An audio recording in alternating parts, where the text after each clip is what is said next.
सब काम बिहाई, पर हम एक बीच में छूट देते हैं, संतों से सुना है इसलिए। समस्त कामनाओं का परित्याग आप मत करिए।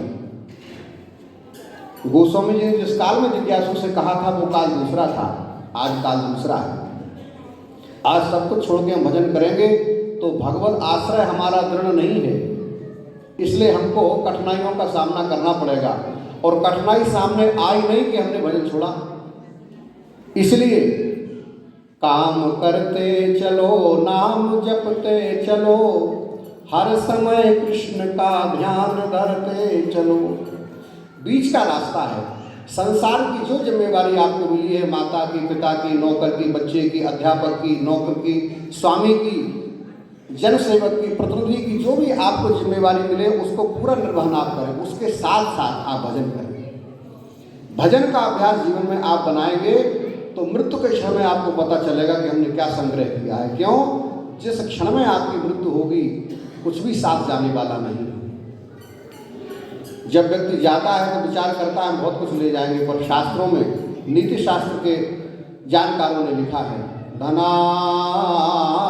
भूमौ पशवस्य गोष्ठे, नारी गृहद्वारि जनः श्मशाने, देहस्थितायां परलोक मार्गे, धर्मानुगो गच्छति जीव ये कहा। इसकी व्याख्या नहीं करूंगा। तात्पर्य है कि जो कुछ भी है वो सब यही छूट जाने वाला है। केवल हमारे साथ जो धर्म हमने किया है वो साथ जाएगा। जिस भूमि पर हम आप विद्यमान हैं, यह भूमि सप्तपुरी, जो हमारे यहाँ पवित्रतम स्थान कहे हैं, सृष्टि के प्रारंभ से जो स्थान कहे हैं, उनमें से एक ये उज्जैन नाम का स्थान उन सप्तपुरियों में आता है।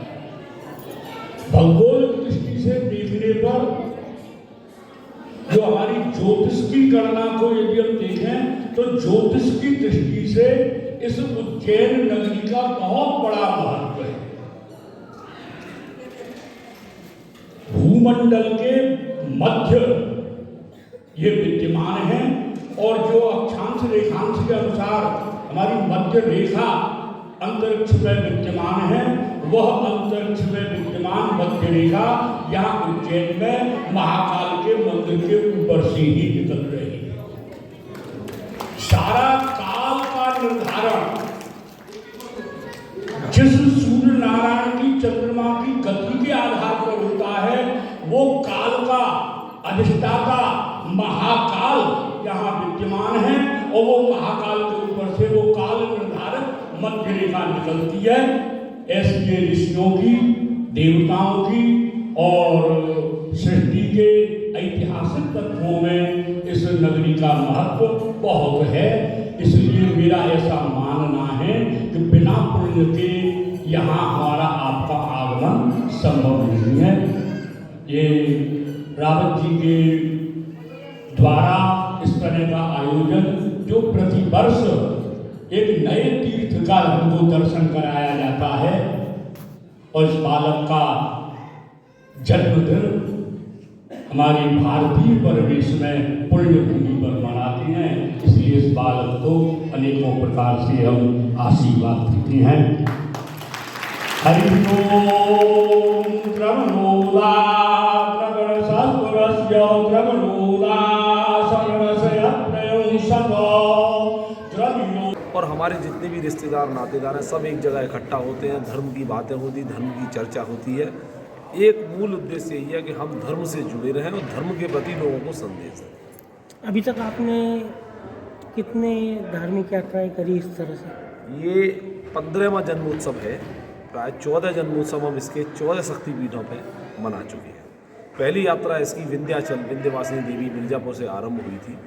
द्वितीय मेहर, तीसरी वृंदावन बांके बिहारी लाल, चौथी उत्तर प्रदेश में ही शाकुंभरी शक्तिपीठ है, पांचवी गुजरात में अंबाजी, छठी गुजरात में ही बहुचरा जी, सातवीं कात्यायनी मैया वृंदावन, आठवीं इसकी थी नेपाल विदेश यात्रा थी गोहेश्वरी और पशुपतिनाथ, और नौवीं थी इसकी नैमिषारण्य में, और 10वीं थी कुरुक्षेत्र में भद्रकाली मैया, और 11वीं थी इसकी सरिस्का अंबिका मैया राजस्थान में।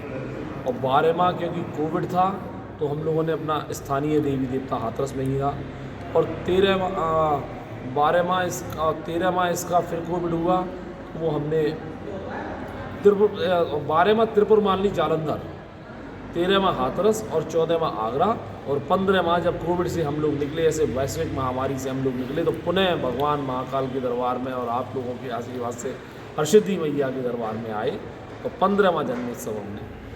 और कैसा लगा आपको उज्जैन? क्या अनुभव है आपको उज्जैन में? यहाँ के लोगों का समर्पित भाव, अतिथियों के प्रति प्यार बहुत सराहनीय है। मोदी जी योगी जी की सरकार है और प्राय भाजपा की सरकार है पूरे देश में लगभग, तो उनका धर्म के प्रति बहुत बड़ा काम तो है ही है। मोदी जी ने काशी में कॉरिडोर बनाया, मोदी जी ने उज्जैन में कॉरिडोर बनवाया, तो ये प्राय तो था ही कि कॉरिडोर बनाया, तो बनाने का उनका उद्देश्य भी जो भी रहा हो, लेकिन उन्होंने धर्म को और बढ़ाया जिसको किसी सरकार ने नहीं किया। तो लोगों में एक क्रेज़ भी था कि भाई लोग महाकाल लोग जाके देखा जाए, चारों तरफ चर्चा हो रही है। और फिर ये तो हमारा आयोजन नहीं है, मैया का आयोजन, जहाँ से मैया का बुलावा होता है वहीं हमारा जाता है। आपका शुभ नाम? मेरा नाम संजीव रावत है। मैं उत्तर प्रदेश काका हाथरस ही आपने नाम सुना होगा, उनकी नगरी से हूँ।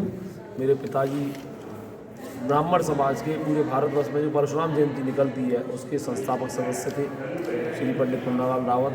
उनका देहावसान अभी इसी वर्ष हुआ है। तो उज्जैन की तो बात ही ठीक है।